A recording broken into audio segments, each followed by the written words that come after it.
శ్రీనివాస్ రెడ్డి. రాబోయే 2 నెలల ఎలక్షన్ ఎవరు వస్తే బాగుంటుందంటారు? ఎవరు వచ్చిందంటే ఏ పార్టీ వాళ్ళు ఆ పార్టీకి చూస్తారు. మీరేమంటారు? నేనే మా పార్టీయే కావాలి. అదే ఏం పార్టీ సార్? మాది వైఎస్ఆర్. ఎందుకంటే సార్ ఎందుకనేది లేదు. ఈడ వాడు ఏం చేశాడా ఈడేం చేశాడా అనేది ఉండదు. ఏ వర్గం ఆ వర్గమే, చేసినా చేయకపోయినా అటే మాట్లాడతారు. టీడీపీ జనసేన 2 కలిసి వస్తున్నారు కదా, ఇంకోటి కూడా ఉంది, 3ది కూడా కలిసిద్దంట. దాని గురించి మీరు ఎంతమంది అయినా కలుస్తారా బాయ్? ఓడిపోతా ఇప్పుడు గెలిచేవాడు ఎవరిలో కలుపుకోడు, గెలవనప్పుడు 14 పార్టీలు కలుపుకుంటారు. రాజధాని గురించి ఏమంటారు? రాజధానికి ఏముందా, అందరూ ఎక్కడంటే ఇప్పుడు తెలుగుదేశం వాళ్ళైనా ఒకటే కావాలంటారు, వైఎస్ఆర్ వాళ్ళైనా 3 కావాలంటారు. ఇవన్నీ నువ్వు అడగడం అనగా మేము చెబుతున్నాను. ఏ వర్గానికి ఆ వర్గం ఉండిద్దా, ఇవన్నీ ఉండదు. బాగా చేశాడా, తెలుగుదేశం బాగా చేసిందా, వైఎస్ఆర్ బాగా చేసిందా అనేది కాదు. పార్టీలు మా వర్గం మీరు తప్పు చేసినా రైటే అంటారు ఇటోళ్ళు, అంతే అంటారు. ఇక అబ్బే అవన్నీ లేవు అసలు. తప్పు అనేవాడు లేడు. అంతేనమ్మా, నువ్వు ఎన్ని చెప్పినా అంతే. ఇక దానికి ఎవరు ఏం మాట్లాడరు. వాలంటీర్ సచివాలయం గురించి ఏమంటారా? వాళ్ళు బాగానే పనిచేస్తారు అనేది మామూలుగా ముసలాళ్ళు పెన్షన్ చేసుకుంటున్నారుగా, వాళ్ళు అంతకుముందు పోయి పంచాయతీ ఆఫీసులు కాడ 4-5 గంటలు కూర్చోవటం, వాడే 4 గీయటం, పోవడం, రేపు రమ్మంటాం. ఇప్పుడు ఇంటికి వచ్చి ఇస్తున్నట్టుగా బాగానే ఉన్నారు ముసలాళ్ళు. బాగానే నేను చెప్పే అదే. నువ్వు ఇప్పుడు ఇట్లా ఏ ఛానల్ వచ్చినా ఏటు అనుకూలంగా ఉంటే అటు మాట్లాడతారు. నేను తెలుగుదేశం అనుకో తెలుగుదేశం అయిపోయింది చెబుతాను, కాంగ్రెస్ అని కాంగ్రెస్ అయిపోయింది చెబుతారు, వైఎస్ఆర్ వాళ్ళు వైఎస్ఆర్ అయిపోయింది చెబుతారు. మీ పేరు? నా పేరు భాస్కర్ రావు, 43వ వార్డు. రాబోయే 2 నెలల ఎలక్షన్ వచ్చే ఎలక్షన్స్లో జగన్మోహన్ రెడ్డి గారు మళ్ళీ ప్రమాణ స్వీకారం చేయబోవడానికి సిద్ధంగా ఉన్నారు. ప్రజలు ఆయన్ని గెలిపించడానికి సిద్ధంగా ఉన్నారు. టీడీపీ జనసేన పొత్తు పెట్టుకున్న మళ్ళీ 100 సీట్ల పైన రావడానికి సిద్ధంగా ఉన్నారు. సచివాలయం అనేది భారతదేశంలో ఒక రోల్ మోడల్. సచివాలయ వ్యవస్థ అనేది అంతకుముందు ఏ రాష్ట్రమైనా అలా చేసిందే. గాంధీ గారు చెప్పిన పద్ధతి ఏంటి? గ్రామ స్వరాజ్యం అన్నారు. గ్రామ స్వరాజ్యానికి జగన్మోహన్ రెడ్డి గారు పరిపూర్ణంగా చేస్తున్నారు. గ్రామ స్వరాజ్యం అంటే ఏమిటి? ప్రజల దగ్గరికి పరిపాలన రావాలన్నారు గ్రామ స్వరాజ్యం యొక్క ముఖ్య ఉద్దేశం. వాలంటరీ వ్యవస్థ మన ఇంటికి వచ్చి పనిచేస్తున్నారు. సచివాలయం అని గడపల్లో ఉంటుంది. మున్సిపల్ ఆఫీస్లో ఒకరోజు కూలి వదులుకొని మున్సిపల్ ఆఫీస్కి పోయి ఏ సర్టిఫికేట్ కావాలన్నా కూడా తీసుకొచ్చుకునే వాళ్ళు అంతకుముందు చంద్రబాబు నాయుడు గవర్నమెంట్. ఇవాళ సచివాలయంలో ఎలా తీసుకొచ్చుకుంటున్నాను? మిమ్మల్ని నేను క్వశ్చన్ వేస్తున్నాను, విలేకరుగా మిమ్మల్ని నేనే క్వశ్చన్ వేస్తున్నాను. సచివాలయ వ్యవస్థలో అంతకుముందు ఎలా ఉండేది, ఇవాళ ఎలా ఉండేది? కొంతమంది ఏమంటున్నారంటే డబ్బులు తీసుకుని పనిచేస్తున్నారు ఎలా అంటున్నారు. 1,00,000 మందికి ఉద్యోగాలు ఇస్తే కనుక ఒకళ్ళు తప్పు చేస్తే 99,999 మంది తప్పు చేసినట్టు కాదు కదా. అలానే ఏంటంటే ఒక్కళ్ళు తప్పు చేశారంటే కనుక 1,00,000 ఉద్యోగాలు ఇచ్చారు. 2,17,000 మంది సెక్రటరీ ఉద్యోగులు ఉన్నారు. దాంట్లో ఒక్క పర్సంటేజ్ కాదుగా 0.01% అంటే 217 మంది. జిల్లాకి ఎంతమంది ఉంటారు, కాన్స్టిట్యున్సీకి ఎంతమంది ఉంటారు, సెక్రటరియట్లో ఎంతమంది పనిచేస్తున్నారు? ఒక 100 మందిలో కనుక 1000 మందిలో ఒకడు తప్పు చేస్తే 999 మంది తప్పు చేసినట్టేనా? అలాంటప్పుడు మన అందరం తప్పు చేస్తున్నారు. వాలంటరీ వ్యవస్థ మొత్తం కూడా 5 లక్షల మంది ఉద్యోగస్తులు. 5 లక్షల మంది ఉద్యోగుల్లో 5గురు తప్పు చేసినా కూడా తప్పు చేసినట్టేనా?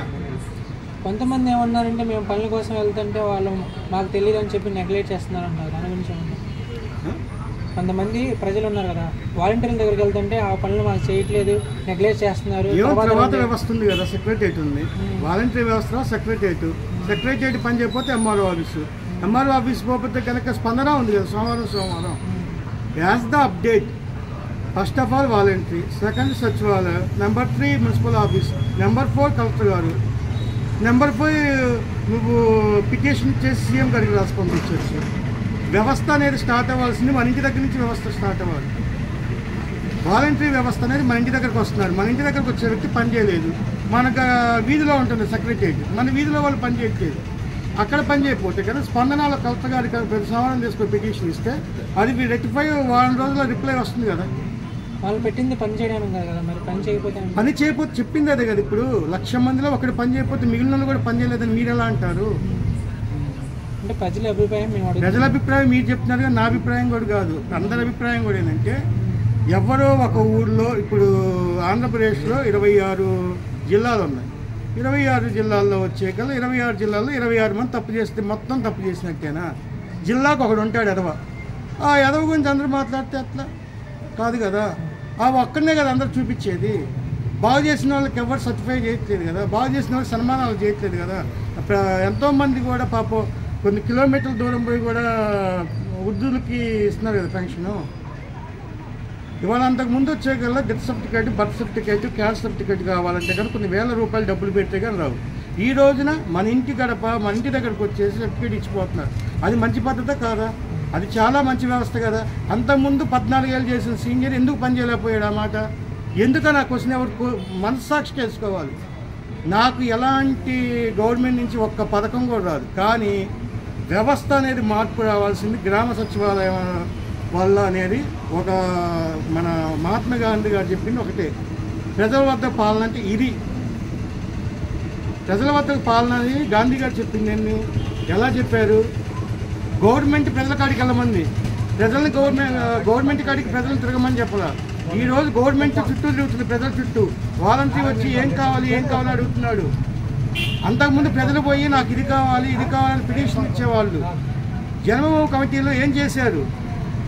ఒక ముగ్గురిని పెట్టేసేసి వాళ్ళు డబ్బులు తిండుకొని అనఫిషియల్గా కలెక్టర్లుగా, మినిస్టర్లుగా, ఎంఆర్ఓలుగా చేశారు.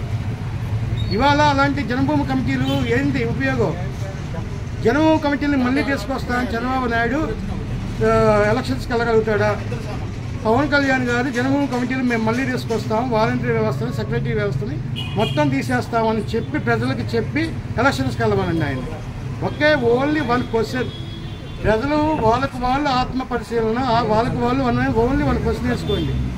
ఆ క్వశ్చన్ అంటే అంతకుముందు మనం మున్సిపాలిటీ ఆఫీస్కి పోయి ఎంతసేపు నిల్చున్నాం క్యూలలో, ఎంతసేపు ఒక పని కావాలంటే ఎంతసేపు వెయిట్ చేసాం, మన పనులన్నీ వదులుకొని ఎంతసేపు ప్రజలకు అక్కడ మున్సిపల్ ఆఫీసుగా చేతులు కట్టుకున్నాం, ఆఫీసుల దగ్గర ఎలా చేతులు కట్టుకున్నాం అనేది గుర్తు తెచ్చుకోండి ఒకళ్ళు.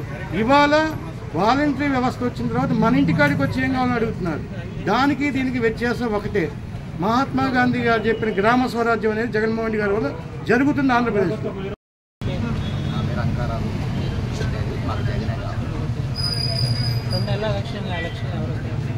ఇక్కడ వైసీపీ కావాలి. మాకు పథకాలు నచ్చినాయి, అడ్మినిస్ట్రేషన్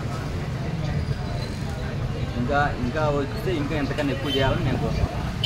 మళ్ళీ జగనే వచ్చి ఇంకా దీనికన్నా మోర్గా డెవలప్ చేయాలని నేను జనసేన టీడీపీ రెండు కలిసి వస్తున్నాయి. అదే ఏ కలిసి వచ్చినా కానీ జగనే.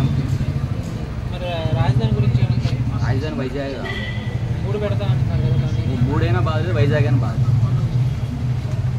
ఏముంది ఇక్కడ అమరావతి ఏముంది? నామప్రసాద్. రాబోయే 2 నెలల ఎలక్షన్ ఎవరు వస్తే బాగుంటుంది అంటారు? మళ్ళీ జగన్ వస్తేనే బాగుంటుంది అనుకుంటున్నాను. ఎందుకని? మాకు నవరత్నాల్లో మా పథకాలు మాకు వచ్చినాయి. నాకు ఫ్లాట్ వచ్చింది, నా భార్యకి 45 సంవత్సరాలు డబ్బులు పడ్డాయి 2 సార్లు, రేపు నెక్స్ట్ 3వ పడుతున్నాయి. ఇంటింటికి వాలంటీర్ వచ్చి కరోనా టైంలో కూడా టీడీపీలో ఎవరు వచ్చారు అట్లా మా ఇంటికి టీడీపీ వాళ్ళు. నేను పక్క టీడీపీ ఒకప్పుడు, మొన్న జగన్ ఫస్ట్ వచ్చినప్పుడు నేను వైసీపీకి మారా. వాలంటీర్ వ్యవస్థ అనేది ఇంటింటికి వచ్చి మా కరోనా వచ్చిన వాళ్ళకి కూడా ఇంటింటికి వచ్చి ఇచ్చిపోయారు అన్నీ. టీడీపీ హయాంలో ఇక్కడ అన్నదాన సత్రంలో జనం చచ్చిపోయిన వాళ్ళు ఉన్నారు. ఏళ్ళ ముద్దలు పడక, గుడ్డోళ్ళు ఐరస్ టెస్ట్ పడక ఎంత ఇబ్బందులు పడ్డారు. వాలంటీర్ వాళ్ళు ఇప్పుడు ఇంటింటికి వచ్చి తుఫాను వస్తున్నా కానీ పొద్దున్నే వాళ్ళకి కంపల్సరీ పెన్షన్ ఇస్తున్నారు. కొంతమంది ఏమన్నారంటే ఇప్పుడు 45 సంవత్సరాలు దాటిన డబ్బులు ఇస్తున్నారు కదా, అలా ఇవ్వకుండా చాలా మంది నిరుద్యోగులు ఉన్నారు కదా, అలా ఇండస్ట్రీలు పెట్టి వాళ్ళకి జాబులు ఇవ్వచ్చు కదా అంటారు. జాబులు ఇవ్వచ్చు అంటే అది నెక్స్ట్ ఆలోచిస్తారు. మొన్నే గెలిచింది 5 సంవత్సరాల్లో మీకు అన్నీ చేయలేదుగా. మరి టీడీపీ 11 సంవత్సరాలు చేసి ఏం చేశారు? అందులో ఇసుక మాఫీ జరగలేదా? లిక్కర్ మాఫీ జరగలేదా? మరి కేసులన్నీ ఎందుకు పెట్టారు? ఈఎస్ఐ స్కాములు ఏంది? ఏం జరగలేదా? జరిగినాయి కానీ జనరల్గా జరుగుతూ ఉంటాయి. 150 రూపాయల మందు అవుతుంది, చచ్చిపోతారు జనాలు.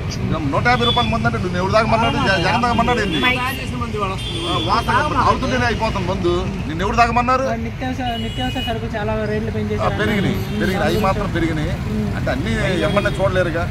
ఇప్పుడు కందిపప్పు 60, 70, 80 రూపాయలు ఉంది, లేదా 100 ఉంటాయి. ఇప్పుడు 150, 180 రూపాయలు అయింది. 180 నేను చెప్తున్నా, 180 అని అవి కొంచెం తగ్గితే బాగుంటుంది. అందరికి కావాలి తినేయిగా. బియ్యం ఉండి ఈ రేషన్ బియ్యం వేస్తున్నారు ఇంటింటికి వచ్చి, అవి వేస్ట్. ఎవరైనా తింటున్నారు? అవి ఎవరు తింటున్నా? రాజధాని ఇది వేసమంటుంది. అక్కడ ఫ్లాట్ ఉంది, వీళ్ళకి రేట్లు పెరుగుతాయి. మాకేమో ఫ్లాట్ లేదు, అక్కడ మాకేమో రేటు పెరగవు. జగన్ చెప్పిందే కరెక్ట్. 3 సార్లు 3 రాజధానులు పెడితే కరెక్ట్. దగ్గరలో ఉంటే బాగుపడతావా లేదా? బాగుపడతాం లేదు, బాగుపడకుండా కట్టుంటాం.